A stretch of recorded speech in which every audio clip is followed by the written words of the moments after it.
కాంగ్రెస్ ప్రభుత్వం అమలు చేస్తున్న మహాలక్ష్మి పథకం వల్ల ఆటో కార్మికుల జీవితాలు రోడ్డున పడ్డాయని తెలంగాణ ఆటో డ్రైవర్ యూనియన్ గౌరవ అధ్యక్షులు గుడిమల రవికుమార్ అన్నారు. కాంగ్రెస్ ప్రభుత్వం అమలు చేస్తున్న మహాలక్ష్మి పథకం వల్ల ఆటో డ్రైవర్లు నష్టపోతున్నారని, తమకు ప్రతి ఏటా 25,000 రూపాయలు ఇవ్వాలని హన్మకొండలోని ఏకశిలా పార్క్ వద్ద ఆటో డ్రైవర్లు దీక్ష చేశారు. కాంగ్రెస్ ప్రభుత్వం వచ్చిన తర్వాత ప్రమాద బీమా అమలు కావడం లేదని, వెంటనే అమలు చేయాలని ఈ సందర్భంగా డిమాండ్ చేశారు.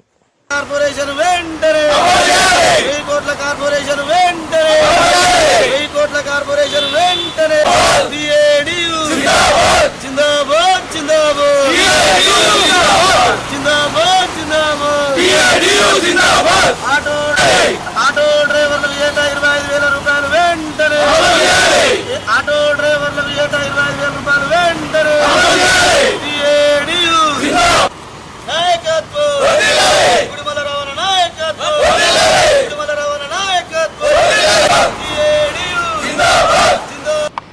తెలంగాణ ప్రాంతం లోపల ఉన్నటువంటి 6 లక్షల మంది ఆటో డ్రైవర్లు ఈరోజు దుర్భరమైనటువంటి మహాలక్ష్మి పథకం ఒకవైపు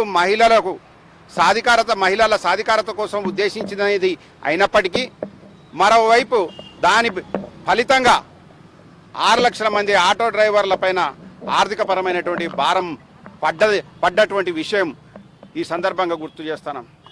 ఇది ఓ రకంగా చెప్పాలంటే కొలటరల్ డ్యామేజింగ్. ఒకవైపు మహిళలకు మేలు చేయాలనేటువంటి సదుద్దేశం ఉన్నప్పటికీ ప్రభుత్వానికి దాన్ని మేము స్వాగతిస్తూనే, మరోవైపు ఆటో డ్రైవర్లకు జరిగినటువంటి నష్టాన్ని కూడా భర్తీ చేయాల్సినటువంటి బాధ్యత ఈరోజు ప్రభుత్వం పైన ఉన్నదని చెప్పేసి ఈ సందర్భంగా తెలియజేస్తాను. ఖచ్చితంగా ఆటో డ్రైవర్లకు ఇచ్చినటువంటి మాటను ఈ ప్రభుత్వం నిలబెట్టుకుంటుందని ఆశతోటి ఈరోజు తెలంగాణ ప్రాంతంలో ఉన్నటువంటి 6 లక్షల మంది ఆటో డ్రైవర్లు ఉన్నారు. ఆ ప్రభుత్వం డెఫినెట్లీగా ఆటో డ్రైవర్ల సంక్షేమం దృష్ట్యా 1000 కోట్లతో కార్పొరేషన్ ఏర్పాటు చేసేసి వాళ్ళని ఆదుకుంటుందని చెప్పేసి మేము భావిస్తాము. అందుకోసానికి ఈ ప్రభుత్వాన్ని మేము కోరుతా ఉన్నాం 1000 కోట్లతో కార్పొరేషన్ ఏర్పాటు